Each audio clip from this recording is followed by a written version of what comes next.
Welcome back to DanceFam Radio. We're so glad you're joining us today. Thanks for tuning in. We are excited. We've got a really wonderful guest that's going to be coming on today to join us. And we're excited to talk about instructor life. Maybe that's a little bit of a hint. But instead of just introducing our guest, we thought we'd try to do a little game of Guess the Guest. Yes. Yeah. Charades, if you will. Charades. So we are going to start with some of our very famous impressions. So we're going to do an impression of our guest. I'm going to do one. Morgan's going to do one. And then maybe you'll know. You'll be shouting at your screen at home like that you know who it is. Yeah. Okay. No, I think I can't hold this. No? You want me to hold it? Yeah. Oh, and then it's just delicious. Doesn't it just feel, so good in your body? It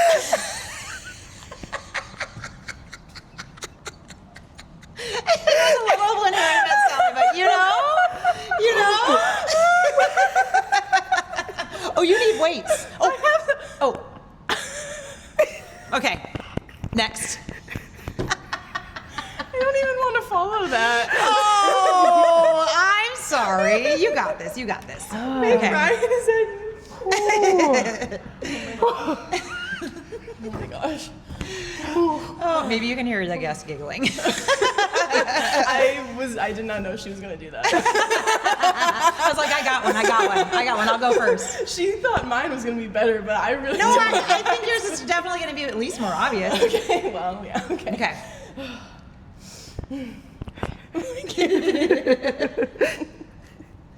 Want to take a ride on my disco stick? Yeah. Okay. So these scientists they saw these like glowing orbs in the sky in New Jersey. And some people say maybe it's the mothership. I don't know, because they also say, have you guys heard of ball-shaped lightning? Lightning shaped like balls. People have been seeing it since apparently 1927. Whoa. I feel like it's that, but I really want it to be aliens. Amazing. Without further ado, I think you probably know who our guest is today. It's Katie! Yay! Welcome, Katie. Oh my God, those are amazing. I'm crying.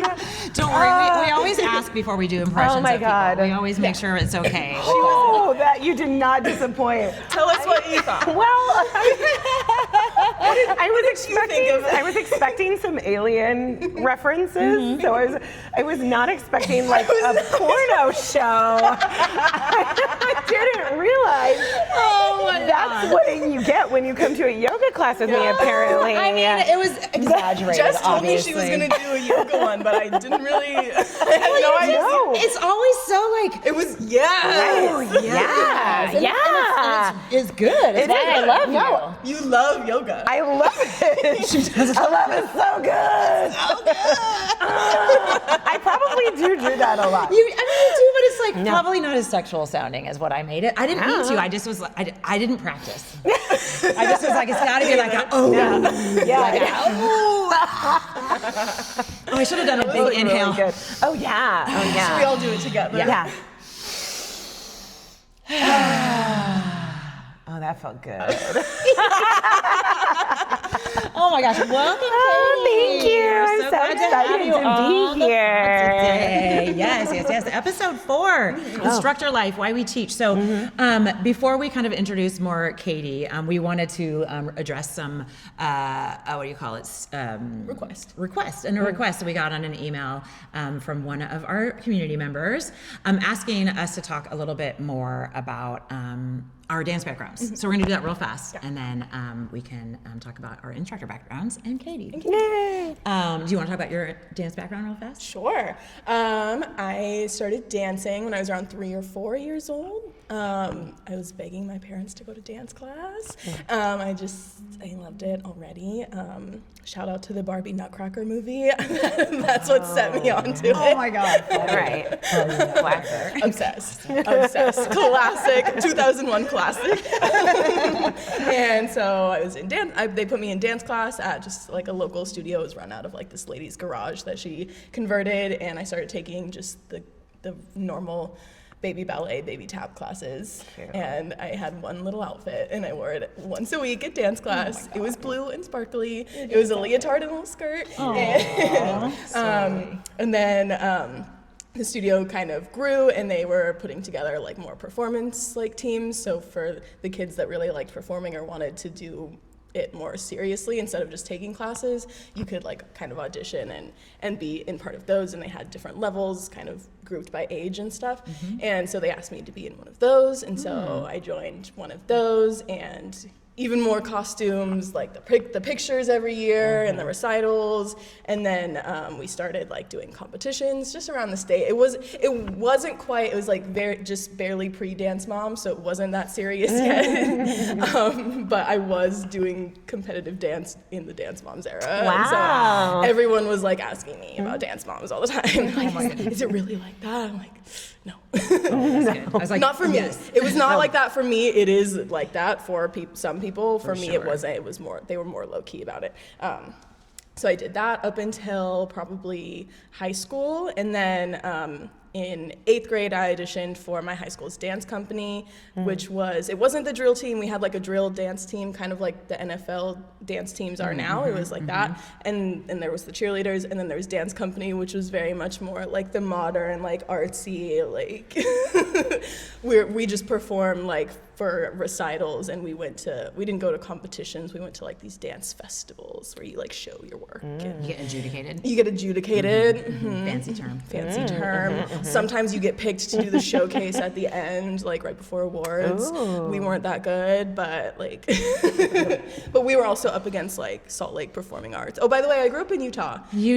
So Dance is insane in Utah. I was a Utah dancer. I'm not from northern Utah, so it was not probably why it wasn't that serious for me. Northern Utah is the hub of everything. So it wasn't quite that intense for me, but yeah. And then I also, in the middle of high school, right at the beginning of high school, I joined theater, and I loved musical theater specifically because I got to dance. Yeah. And I loved that style of dance. I loved the Broadway. I loved the jazz.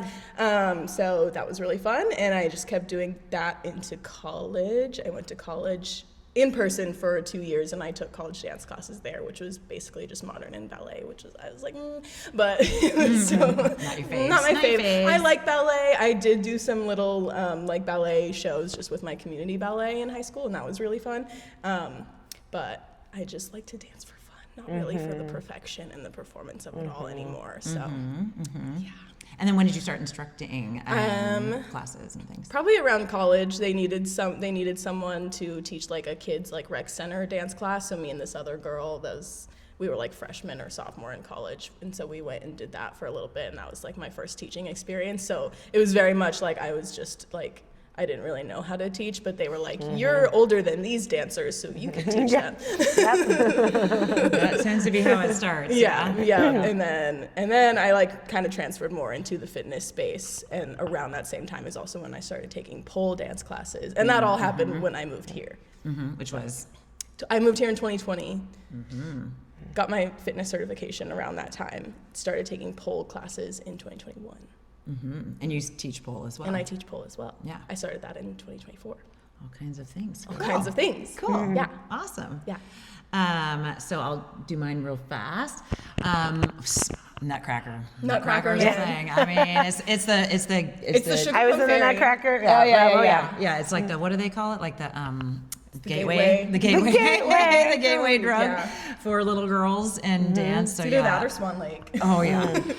So I went to Nutcracker in the Oakland City Ballet in California with my grandmother when I was 4, and begged my parents to let me be. I wanted to be the Sugar Plum Fairy. I mean, straight up. I'm like, Obviously. purple, my favorite color. I think I just and- wanted to be Barbie. Oh, you wanted to be?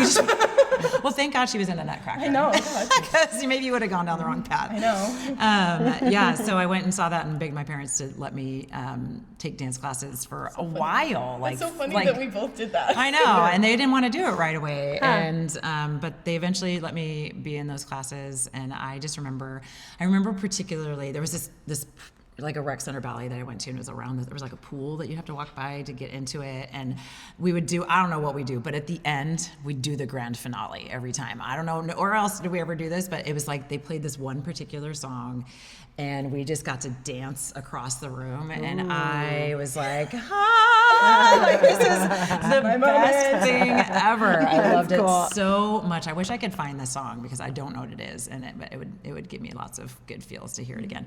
But yeah, so then I basically danced, mainly ballet, jazz, tap, kind of what was going on back in the 80s and 90s. Didn't really get into, I danced all through high school and went on point and stopped tapping. Tapping's really hard. Really hard, but it's really cool. I didn't make it far. Really hard. Yeah, I did not make it far in tap. So jazz and ballet is where I was at. Hip hop wasn't even really offered at that time. And so by the time I got to college in 1996, I knew that I wanted to go to college in ballet. You don't really go to college for ballet if you want to be a ballerina. From what I understood, if you wanted to be a ballerina, you needed to go be a ballerina. And I had big boobs. Oh. Yep. You can't be a ballerina with big boobs. My high school teacher used to make me tape down my boobs. Oh, no. Yeah, some trauma there. She used to shake her boobs at me. Episode. Yeah, different episode, dancer baggage. I know, she was something. Traumatic. Something, yeah. So, because I was distracting to the men. Oh. That's your fault. The dads. Yeah, it was my fault for having boobs. Anyway, sorry. Another story, another day. That should be an episode. Yes, we do. We should have Leah Chiarelli on for that. Oh, yeah. So anyways, when I got to college, I still wanted to dance. I did really want to move to New York and be a dancer, and so contemporary modern was the thing that was going on in sort of upper education at that time. I was actually just talking to Lydia about this, how like at that time hip hop really wasn't at least in our area, was not in higher education, which is kind of not surprising, but I'd never really thought about it because they didn't even offer hip hop classes. And at the time I felt like I am so not hip hop, like I couldn't do it. Westlake Dance Center here in Seattle was a thing, and it was at Westlake at that time, their first place, but I wasn't dancing down there. I wasn't comfortable with that style at that moment. And so I graduated with a BA in dance from the University of Washington. Modern dance, avant-garde, not dancing to lyrics. It was like Peter Glass, like if you know anything, like people, like you're dancing to like broken noises, and it was what was happening. I liked it, but I didn't love it. But I did go and become, get into professional companies here in the area, and I danced all around through my 20s. Lots of rejection, but got some parts too, and not making any money waiting tables in order to live that dream. I thought about going to New York City, but ended up meeting my husband, and so decided to stay here on our classic. And classic tale of a cock-blocked. Second episode we used the term cock-blocked. Anyways, so I performed, and then I had my babies and my when I turned 30, and that's when I kind of found, and I had started teaching. I had started teaching creative dance, and definitely had my teaching 2- and 3-year-olds when I had not had any dance teaching training, and it was a nightmare. Oh my God, I don't know why. At least you were 30. I was like 19. Oh my God. I mean, I was 20, probably 26 at that point, because I've been teaching for about 20 years now. But so I did that. Then I taught creative movement, kind of through the Creative Dance Center here in the area. And then I had my kids and was like, well, how am I going to dance? Because it was really hard to, go and pay $15 for a class and have $15 back then. So that was a lot back then. It was like 18 years ago, and then to pay for childcare or whatever. So I found Zumba at the gym. People told me about it. I found Zumba at the gym. There was childcare, and I was like, I mean, I think my husband said it best. He's like, this is where you should have been the whole time, because I didn't really love the performance aspect of dance. I felt like I was always gonna like mess up, and I had a lot of anxiety about it. And I was tall, so I was oftentimes the person catching people. And Same, and it sucks. Anyway, so that's sort of my where I came in with dance. So and teaching, and then really truly, teaching is just my favorite thing. It's my calling. It's my passion. So here we are. So Katie, you want to give us some of your background? Or you got your own background? I've got my own. That's right. We gave you one. We only have two, so we're sharing. So yeah, talk to us a little bit about Okay. So I did start out a dance when I was like 2 years old, doing ballet and stuff, and then all through elementary school I did like jazz, tap, modern, all of those. But I also had the experience where, in ballet, and the experience where I was around 5th grade, I was getting boobs. It was very clear that I did not have a dancer's body. And I was like, well, I don't think dancing's for me anymore. Not true. Not true anymore. But back in the day, that was a pretty big thing. So anyway, I kind of made my way more into the musical theater side. I still got to dance. Made it there. I should have. Oh, you should have been, girl. Oh my God, you really did. We're gonna do an SCF musical. It's happening. What's your favorite musical? Oh, that's a great question. I mean, I love Wicked. I just saw Les Mis last night. Good one. My eyes are so puffy. Did you from go crying like so to much. the theater? Yeah, That was my first One day. Really? So good. Oh, so good. Master of the house. Phantom is a classic. Yes. Yes. Yeah, and Rent was like a big one. We were talking today about how I was in high school just singing the lyrics of Rent all over my house, and they're all about doing heroin. Right. Oh my goodness. But anyway, so that was my big thing in high school. And and my mom was always into Jane Fonda aerobics, all of that. I've shared a video, I think, with you guys about me when I was 2 years old. Oh yeah, doing that was so my cute. little workout. We could insert some of that. Yeah. Oh yeah, maybe you can splice them in here. And then when I was in high school in gym class, we did a thing called Lifelines. Did either of you have that? It was kind of like they were trying to bring an aerobic fitness element to PE class in high school. And I just freaking loved it and would get up in the front and kind of lead it. And I was silly about it. Yeah. And everyone laughed kind of at me, but I didn't care. I thought it was really fun and I liked doing it. And so you knew from a young age. I think I knew, yeah. Yeah. And Group fitness was for you. and I kind of got out of it in college and things like that, because my life was just about drinking and partying then. Weird. Yeah. I don't know anything about that. But then after college, when I moved out here, I was like, okay, I gotta get my stuff together. Joined a gym. I started taking a turbo kick class. Shout out Turbo Kick. What was that place called? The Vault. Do you remember The Vault? It was downtown on 2nd Avenue, and it was like an old bank that they had converted. Oh, yeah. And anyway, I was taking this turbo kick class for a long time, and the instructor was leaving, and he was like, I think you could take this class over if you want to get certified. I didn't know that's how you started. Yeah, and so I got certified, and that was in 2005. So it has been 20 years, 21 years now. So I started with turbo kick, and then was Zumba. Zumba might have been my second one. That sounds about right. Yeah, and just I don't know. I got It was around that time. Right. Yeah. I mean, somewhere in the Zumba world. Yep, somewhere in the Zumba world. I remember seeing you for the first time in person at one of Trisha's classes. Oh yeah. And Shout out that was Trisha. And that was really what made me, because I taught Zumba before that, but then dancing with you and Trisha and Neil and some of those other big names. Crew. Yeah, the Shout 24 out Hour 24 Fitness. Fitness. Yep.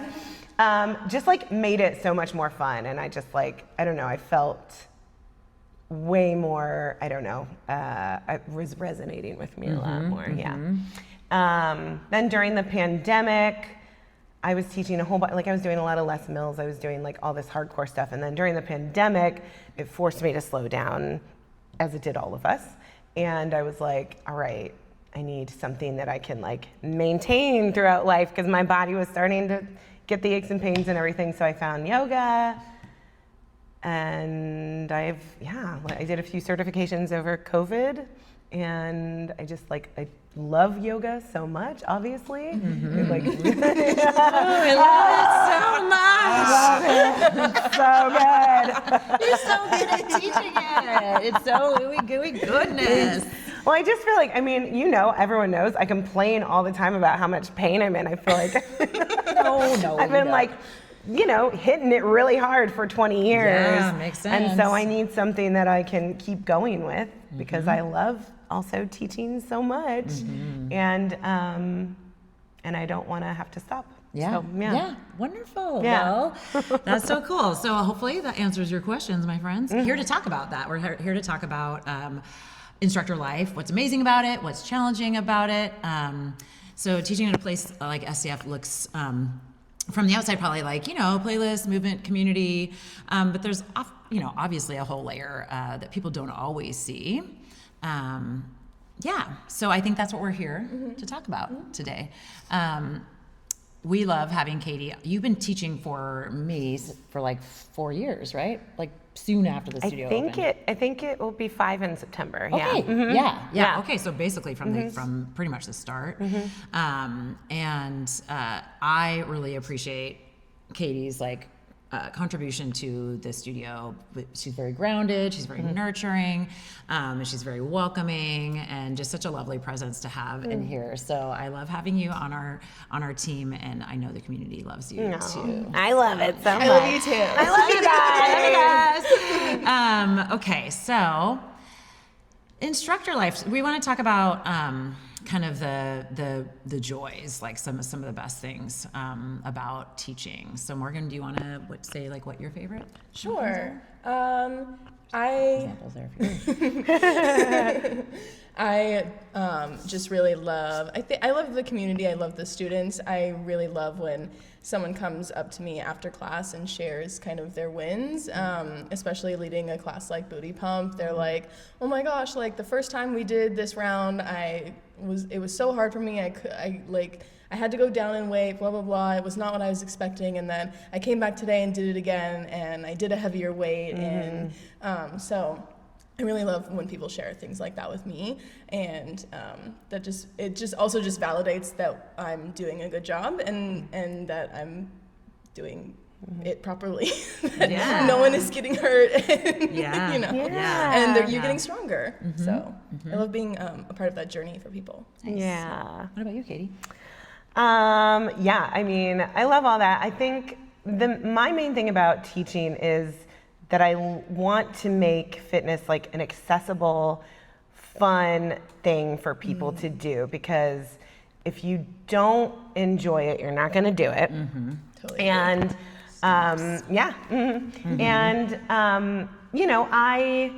even though I loved performing my whole life, I was not necessarily fit my whole life. And so I often thought that doing certain things like ballet or whatever was just something that wasn't for me. And so for a long time I thought exercise, fitness and weights and all that just wasn't for me, because of my body type or whatever.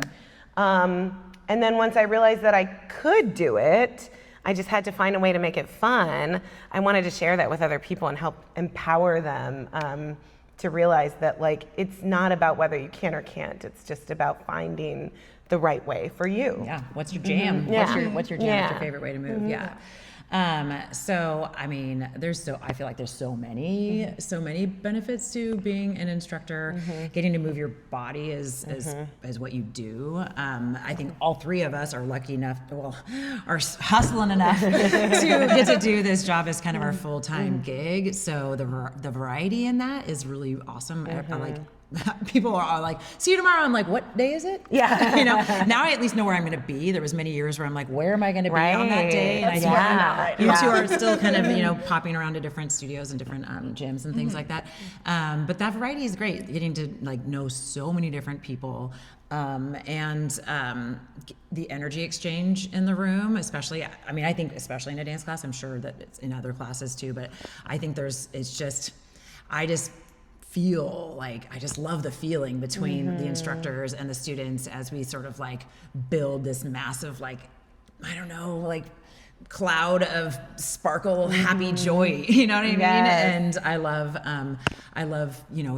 hearing people's wins and watching people move from the back of the room to the front, and put on cute clothes, and none of it's necessary, but I think people just start to see, they're like, oh, I just feel better. The confidence, watching the confidence blossom is so wonderful. So, and I think I was just talking to somebody about this the other day, and I've said it before, but that confidence that maybe starts on the dance floor or starts on the yoga floor, but definitely transfers into everyday life. And I think that is probably, for me, the biggest, one of the biggest reasons why I like to do this is because I know, and we know from experience, I think all three of us would say, like, we're doing that because we know that that's how it makes us feel. Exactly. And then you're like, how do I get other people to feel that way? So women especially.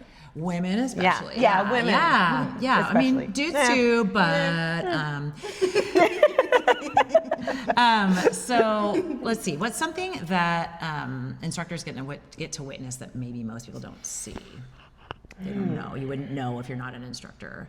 What's something that instructors get to witness? Okay. I mean, like I said, I witness.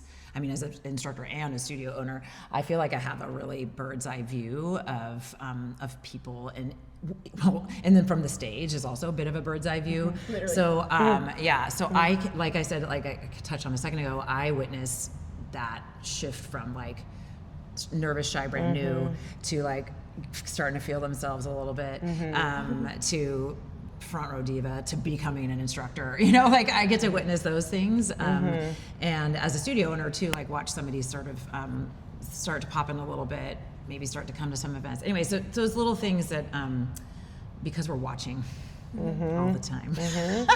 Even if you don't think it, even if you you're afraid, you don't want to be seen. We love seeing you. We love seeing that. So we see you. Yeah, that's something that I feel like we see what's going on.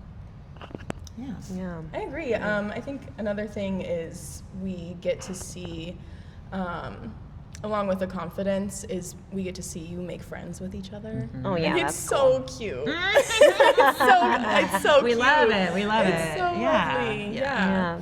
Yeah. This is a little bit more specific, but during my Friday yoga class, which is a more flowy one, there's a time where we'll go through the sequences a few times, and then I'll say, okay, now here's your opportunity to either take a break and rest on your mat or keep flowing on your own. And I'll invite people to just kind of close their eyes and flow with their breath. And it doesn't matter if you do it the same way we did it or not. But I usually take a moment there to just kind of like sit and observe. And it's just so lovely to see people like really coming into themselves and like flowing with their breath and being grounded and centered, and it's just a really lovely experience. And trusting that they know what they're doing. Yeah, exactly. Or that it doesn't matter if they don't do exactly. it right. Yeah.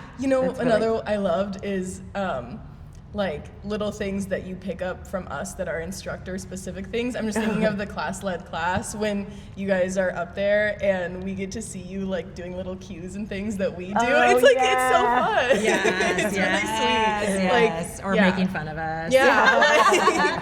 Which is fun like, too. You see us obviously all the time, but like those tiny things that we probably don't think that you notice or pick up on, and then but you do. Or you do the more you come. Yeah, too, right? yeah. Like the more you're there, you're like, oh, this is I think when you first start, oftentimes, particularly in a dance class where there's just so much going on, it's just like, oh, there's only so much you can take in, and so over time, I think you're like, oh, that's a cue. Yeah. Or maybe you don't even know that term. They're like doing this, and you're like, they'll get it. They'll get it. You know what I mean? You're like, oh yeah, no, but we don't care. Yeah. We do it too. Yeah. We do it too, for sure. Like I go to somebody's class, and I'm like, oh, that was a cue. Whatever, no big deal. I won't do it next time. So we get to witness everything that's going on in the room and get distracted by everything going on in the room. So that's one of the hard things I would say that we definitely are witnessing is people going in and out of the room and being like, are they okay? Yeah. Like somebody's sitting down, somebody sat down in class last night, I'm like, is she okay? I'm like looking, is she rubbing her ankle? Yeah. People, having conversations on the side. And we need to see everybody in the room because we need to make sure that you're okay and feeling good and don't need to be like checked on or so it can be really hard and distracting when that is happening and everything is okay. So because then you're like, why is it happening? Yeah, you're like, are you okay? And like people going in and out, or people like having a conversation on the side, or like, you know, or like getting on their phone. What are you doing? Or why aren't you dancing? Yeah, or when the garage used to be open and everybody would be like looking out. I'm like, like I'm so glad the garage is closed because I feel like so much of that. I was like, is somebody coming in? Is there something bad happening? You know? Right. So we definitely witness those things. And so I want to say, as we move into the hard parts and no one sees part of this, if you can, and you're like doing those kinds of things, if you want to give your teacher like a, you know, as you're doing that, oh my God. Because I literally, my blood pressure will be up, I'm distracted, my teaching will probably kind of go out, like I might forget something at that point. Right. And you wouldn't know that, and I'm not like, we're not mad at you. No. We get like, you got to check your phone because, you know, there's maybe something's happening and you need to go check your phone. But if like you're doing that and you want to just give us that little like, all's good, just need to check that, you know, we would really appreciate that. Yeah, that's good. Yeah, I think there is this side of teaching that people don't always talk about because you don't know unless you're doing it. And so there are hard parts, and some of them I think are harder than others. That one is a very small thing. But going along with that, we do have a responsibility to make sure everyone in the room is okay. And if they're not, then we do have to take charge of that situation. So finding someone in the room to signal to help, or do we need to stop the class entirely? What happens after we stop the class? What are we working with here? What are we dealing with? Emergencies. There can be emergencies. They can happen. Luckily, we have not had many of them, but we know, like, do they need an ice pack? Do they need 911? You know, do they need a snack? You know, like, did they just not eat breakfast? Eat breakfast. Breakfast. Those cardio classes, especially, you gotta make sure we're okay. Gotta have something. If your heart rate is going up too high. Yes. I think also it's a very emotional thing. Being a teacher? Yeah, being a teacher. Because you are responsible for the energy in the room and everyone can feel it. So if it's not where it needs to be, then it's just a big responsibility. And I think the longer people take your classes, the more they can tell if you're a little bit off. And it's in a caring way. It's not, at least here, it's not in a judgmental way, which is really, really nice. But then I think, for me at least, I like almost get disappointed in myself. I'm like, oh, that was not the best. And I just know that they could feel it, and I feel bad, you know, so, yeah. Yeah, but on that note too, showing up even when when your energy is low or you're having an off day.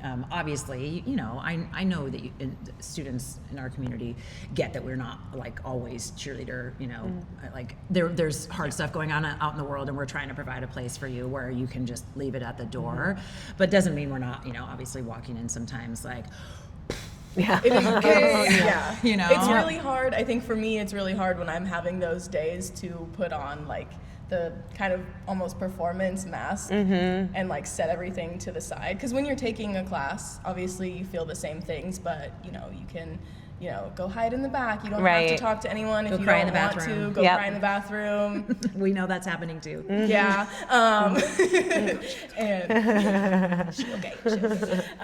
And so, but when you're an instructor, it's different. You have to turn it up and you have to be in front of people. You have to talk to people even when you really don't want to. And so making that transition can be hard.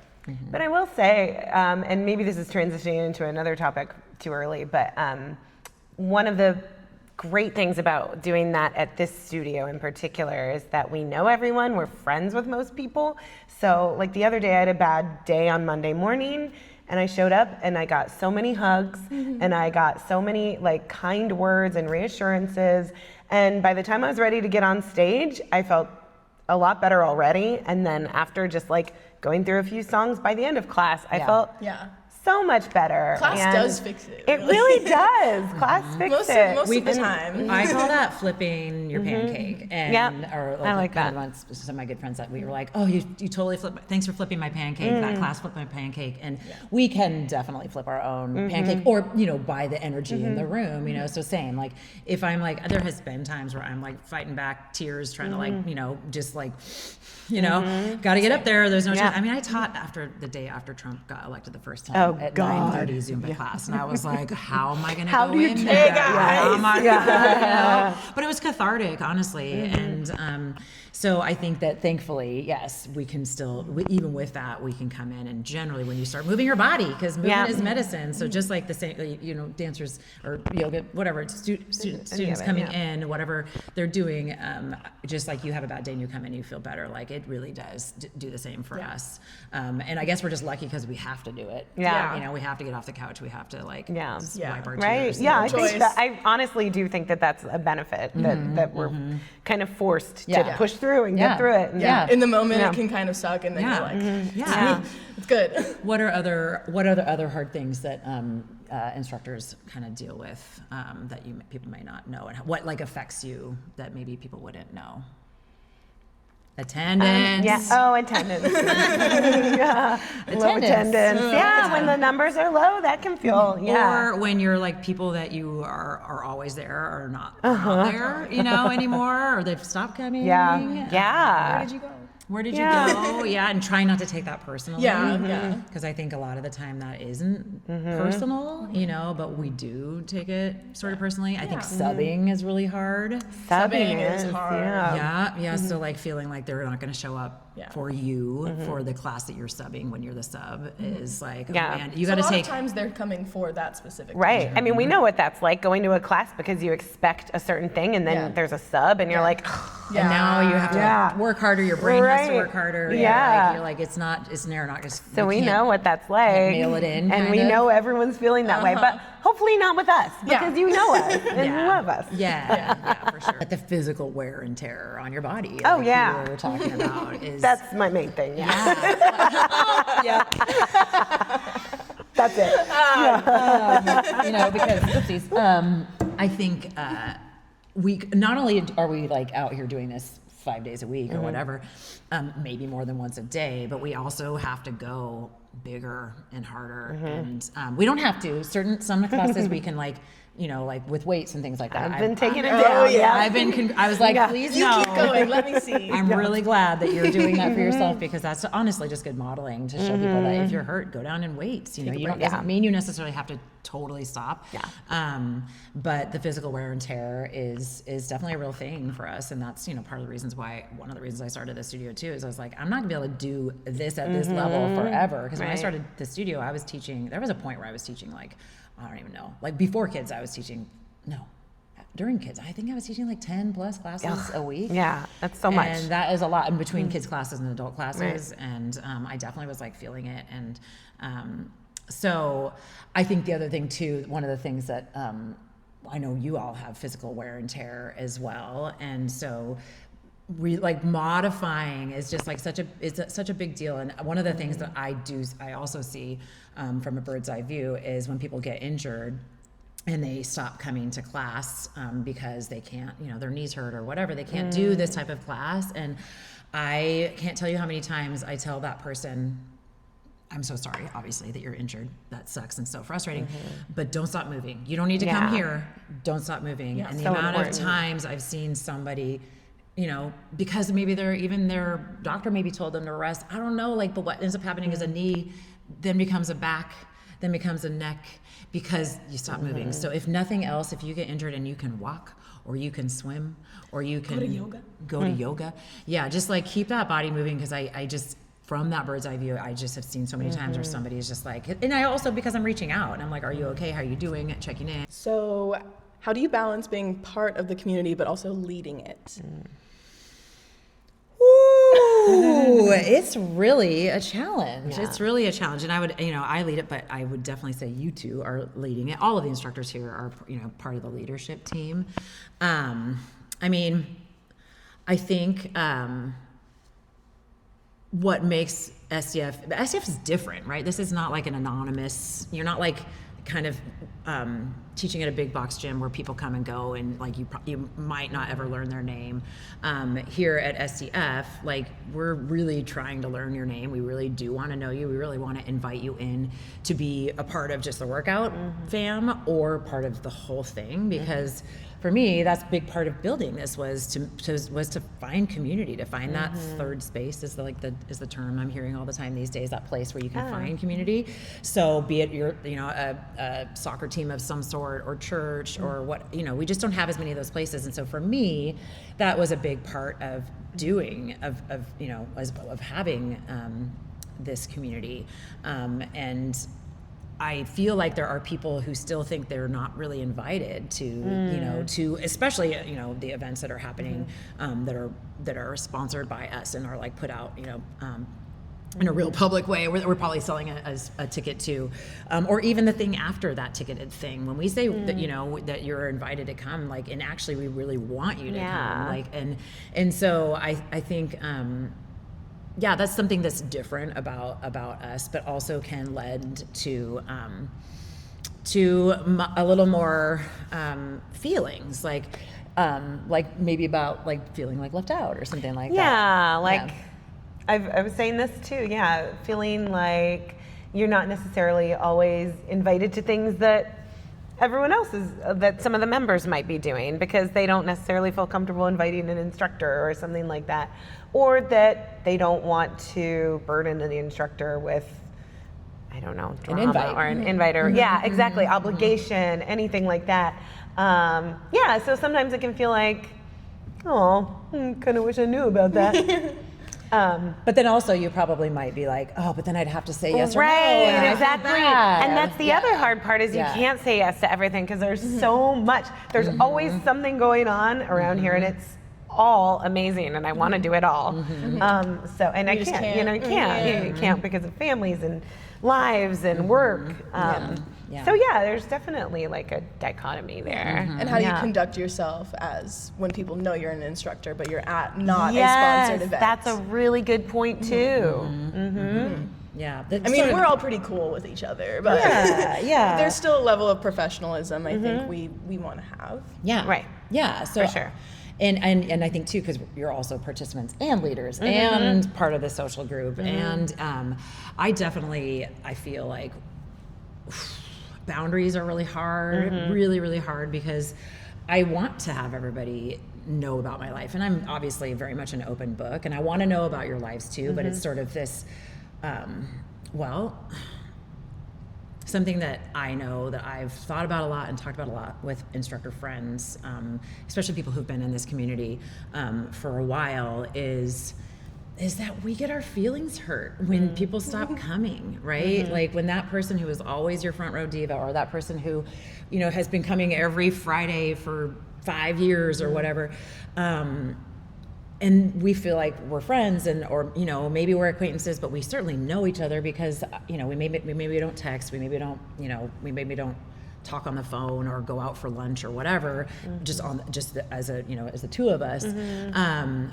We still are friends. We're still acquaintances enough. Like, I know your kids' names, not because I just feel like I should, because I want to know you, and you're part of my life here, because my life really, particularly my social life, is so much here. You know what I mean? Like, I don't really have time beyond that to like do much else.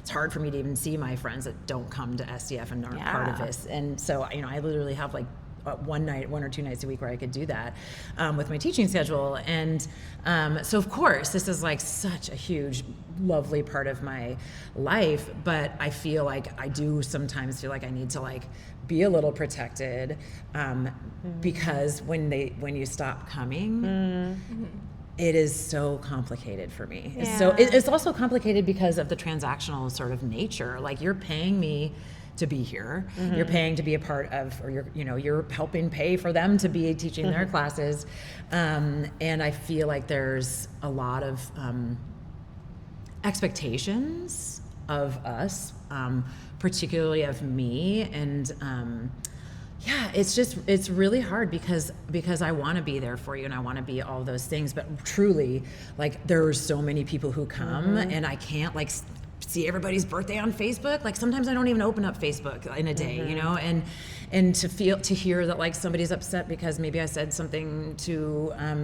about one person's birthday and not another person's birthday makes me go, well, I maybe just don't say anything about anybody's birthday, you know, like, and it can be really challenging. And then like really truly the crux of it is when people stop coming who have been an integral part of the studio. It's so hard because I'm like, I will reach out and, you know, ask after you because I care about you and I want to make sure you're okay. But I also have to try to not take it personally because maybe you're just feel like you're ready to try a different type of exercise, or maybe you just your timing just doesn't work. You don't want to guilt them. I don't want to guilt them. Right. Yeah. And then I feel like that what sometimes ends up happening is then maybe that person feels like we weren't really friends and I didn't really care about you. And I'm like, that is so not the case, but I don't want to be like, you know, like, come back when I want you to, I am like, come back. Yeah, but you can't be like, come back and pay me money. Exactly. It feels really, really, really That's challenging. Really interesting. Yeah. What is the balance? What is the balance? And so, you know, that's for me has been honestly probably the biggest challenge of not teaching for a big box gym, but teaching here, leading this community. I think a couple of years ago, I had a moment of like, I don't even know. Why am I even trying to do this? Why is this even worth it? Is it even truly possible to marry both of these things? And I'm really happy to say that I was like, yes, no, it's worth it. We can do this. There's going to be growing pains. There's going to be drama. I feel like in general, our team, our students don't want that. Don't want drama either. And I'm really happy to say that for the most part, we've kind of not had that much of that, and mostly I don't hear about it. Thank you. Unless it's something keep it to yourselves. Feel like I need to know. I don't want to know because I love all you, and I don't want to know something about somebody that I don't want to know. That makes me feel away, and I don't want you to like think something bad about me that makes you feel away. Don't be spreading weird stuff. I think that's like a big thing is like keep your shit where it belongs and keep your side of the street clean. Yes, that's a big one. And also, I think it's so important as in our leadership positions is to always go high. You know, like it's always lead with integrity, lead with assuming the best in people, assuming that they're not coming not because of you, you know, like. And that is not always the first instinct. No, almost every time we are it's human. like, what did I do wrong? Do they not like me anymore? You know, like, and so that's a really hard thing is so balancing those boundaries at all times, I feel like, and watching these waves of kind of like people come and go, and I think that's been a big part of my growth over the almost 9 years that I've been in business is learning that things shift and change, and to be okay with it, and to also sort of what's the word I'm looking, like help coach the people still here when people go. Like I get that like, oh, I don't know these people, like there's all these new people, and understanding like focusing on what's in front of you. Yeah, but you're still here, and I love that you're here, and let's meet these new people, because that truly is at the end of the day what our job is to like a phrase that I taught my instructors like way back in the day, when you're feeling like, oh, so and so's not here, or oh, there's only 5 people here, is who's here? Let's go. You know, like that is like in my mind, who's here? Let's go. I still have to say it to myself sometimes, like when I'm looking around and I'm starting to get in my head about, you know, like so and so hasn't been here for a few weeks. Are they mad at me? Did I do something wrong? Like it's so bad. I'm like, who's here? Let's go. A really good way to look at it. That's to what really focus on who is here. Yeah, and that's what really does matter. So if you want to be here, and you want me to think about you and care. Just kidding. I do care about you, but that is literally where I have to live so that I can do my job well. That makes a lot of sense. Yeah. Oh, man. So with all of that being said, why do we keep doing this? even though it's really hard sometimes. I feel like I do it because I just can't see myself doing anything else at this point. I love all of it. Even the hard stuff. I would not want to be dealing with the hard stuff at any other job. Yeah.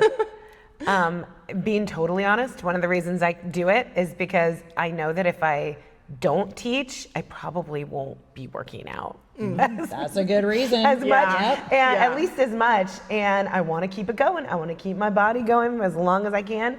And for obviously here for the community, I would never want to leave this community. I'm never going to leave. Same. Never You're stuck gonna with leave. us. Yeah, you're stuck with us. Yep. Yes, and for me, I think we keep doing this because of you in the end. Like I feel like for me it's those relationships. It's that getting to see people every day and getting to be a part of their lives and making them feel good and all that confidence, all that stuff we talked about earlier. I think that's for me at the end of the day is definitely my probably biggest why. So yeah, okay, we have to be quick because class is a good Rapid fire. Rapid fire. Okay. Rapid fire. First class you ever taught, exciting or terrifying? Terrifying. Both. I'm going with both too. Song that instantly changes your teaching energy. Oh. I got a feeling. Yeah, that's one of mine. We don't have to all answer them, but if you have one. Oh, Misery Business. Oh, Misery nice. Business. I don't think I even know that song. Yeah, no. You know it. Okay, okay, you have to play. What a man doing? One word that describes how you want students to feel when they leave your class. Empowered. I was going to say that. Empowered. Amazing. Yeah. Excellent. What's harder, planning the class or teaching the class? Planning. Yeah, same, planning. Something. Oh, that is one of the hard things we should have talked about. Oh my God, planning all That's the a time and whole- energy and playlist. yeah. And do they like the song? Do they not like that And song? yeah, planning is not the fun part. That's I feel like Yes. Movement you could teach forever and never get tired of. Ooh. body roll. Yeah. Oh, that's a good one. Yeah. Oh man, what could I never get tired of? Shavasana. Because I am tired. Oh my gosh, I feel like Oh yeah. one of those, little snappy kind of thing. Okay, if there was one thing you could tell every new instructor before they taught their first class, what would it be? It's gonna be okay. Yeah, it's gonna get easier and easier. It'll become second nature, but you have You're to gonna do feel great. awkward. Hey there. Welcome. We're just shooting a podcast. We're almost done. Okay, so upcoming events. We want to talk about that. Upcoming events. So, okay, moving on. I want to talk about kids programs. We've got our hip hop kids programs this summer for dance camps. We have them, I think, 4 different weeks. Taylor Swift, K-pop, Demon Hunters, DCC, Zombies versus Descendants. They're only 2 hours long. Are you teaching one? I'm doing the K-pop one. Oh, exciting. 2 hours long, 1 to 3. It's it's one of those really nice opportunities for kids who aren't like in a full day camp. It's a great opportunity as a parent to be like, oh, just get out of here for a couple of hours. They're going to move their body. They're going to have a really good time. We have classes on Monday nights, and I think we have a tween class as well if you're looking for just like a weekly kind of thing. Baby Wearing Dance Fitness has started it last month. Cool. Hopefully if you've got a baby or you know somebody with a baby, definitely tell them to come and do that. Their postpartum doula is teaching it. She's amazing. It's a really, really fun class. I've been hearing really great things about that. So come and check that out. Mondays at 12:15. Cool. Events coming up. We talked about it on the last podcast, but getting even closer to that Pride event in Mount Lake Terrace on Friday, June 5th from 5 to 8 p.m. Studio Pride, June 26th. Ben and Haley from Work and Groove coming the 20th. Silent Disco coming up July 10th. Tickets will go on sale for that sooner than later. Lake City Parade in August, which is one of our favorite things to do too. So lots of information coming out about that sooner than later. August 8th, we have Adult DCC coming back. So Karen and I will be doing the reboot of that from last summer. And that'll be probably around the same time that show is coming back on. So Dallas Cowboys cheerleaders, if you don't know what we're talking about, get with the program. Just kidding. And yeah, I think we're gonna wrap it up pretty much there. We would love to hear. One thing that we hope people hear in this episode is how much care we instructors do put into every class we teach, and how much we think about you when we think about our classes, and how much the people in the room shape that experience too. So if you've ever wondered what instructor life is like, or thought about teaching someday, we'd love to hear your thoughts or questions. and we'll answer them in our June pod. Yes. Thanks. And Thanks to Katie for coming. Yes, thank you guys for having being me. part of it. This Yes. has been wonderful. This was really fun. I loved it. Yay. Thank you. Well, you'll have to come back again. Yeah. All right. one last thing. Oh, yeah. The time has come to reveal our toilet paper bandit. And she's actually been right in front of you the entire time. Okay, quick. Tell them what you're thinking. Explain yourself. Explain yourself. Okay. No, I feel like what I did was very reasonable. It is, yes. There was like a roll of toilet paper on the roll with like maybe 2 uses left. As a responsible instructor, I did not want to have to burden Instructor the next life. member with having to take the roll off and put a new roll on. So what I did was I put a new roll on, and then I just put, because I don't want to waste the 2-use toilet paper roll. So I put that right on top. I figured someone could figure it out. They could just use that one and throw it out, and there's a brand new roll right there. Proactive, Yes. saving the environment, Yes. and saving you from having to put the roll on backwards, which sometimes Where happens. did the problem come in? They did not figure it out. Right. They put it on the So who back. didn't figure it out? That should be the next mystery. It went to the back of the toilet, and then another roll emerged, and then that one got moved to the back of the toilet. It didn't work out well, but that's okay. Now we know. Now we know. When you see that, use the use, and then PSA. and then you toss Because it. she's not gonna stop. Yes. I'm not gonna stop. Can't stop, won't stop. I know. She's just today. She's like, I wonder if there's any for me to do. All right. Until next time. See you at the studio. Bye-bye. Bye.